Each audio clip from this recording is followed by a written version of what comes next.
Group 1 రాసే అభ్యర్థులకు TGPSC మరోసారి ముఖ్య సూచనలు జారీ చేసింది. అవేంటంటే గ్రూప్ 1 పరీక్ష రాసే అభ్యర్థులు చేతులపై గోరింటాకు టాటూలు వేసుకోకూడదు. గ్రూప్ 1 పరీక్ష సమయంలో వేలిముద్ర, ఫోటో బయోమెట్రిక్ తప్పనిసరిగా ఇవ్వాలని, ఇవ్వని వారిని అనర్హులుగా ప్రకటిస్తారు.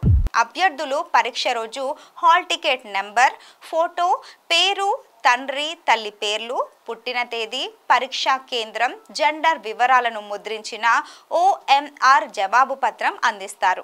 ఇందులో ఏవైనా తప్పులుంటే వెంటనే ఇన్విజిలేటర్ దృష్టికి తీసుకెళ్లాలి.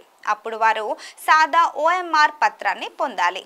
జవాబు పత్రంలో జవాబులు గుర్తించేందుకు బ్లూ లేదా బ్లాక్ పెన్ ఉపయోగించాలి.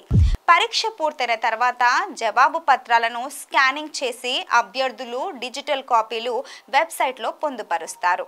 హాల్ టికెట్తో పాటు అభ్యర్థులు పరీక్ష కేంద్రానికి ప్రభుత్వం జారీ చేసిన ఏదైనా గుర్తింపు కార్డ్ అంటే passport, pan card, voter card, Aadhaar card, ప్రభుత్వ గుర్తింపు కార్డ్, డ్రైవింగ్ లైసెన్స్ ఒరిజినల్ తీసుకొని రావాలి.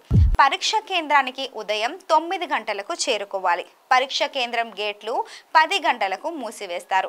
అభ్యర్థుల బయోమెట్రిక్ను పరీక్ష కేంద్రంలో ఉదయం 9:30 నుంచి ప్రారంభిస్తారు. బయోమెట్రిక్ పూర్తయ్యేంత వరకు అభ్యర్థులెవరూ పరీక్షా కేంద్రం నుంచి బయటకి వెళ్ళకూడదు. బయోమెట్రిక్లో ఫింగర్ ప్రింట్ ఇబ్బంది ఎదురైతే అభ్యర్థి ఫోటో తీసుకొని ఇంక్ ప్యాడ్ ద్వారా వేలిముద్రను బయోమెట్రిక్గా తీసుకుంటారు.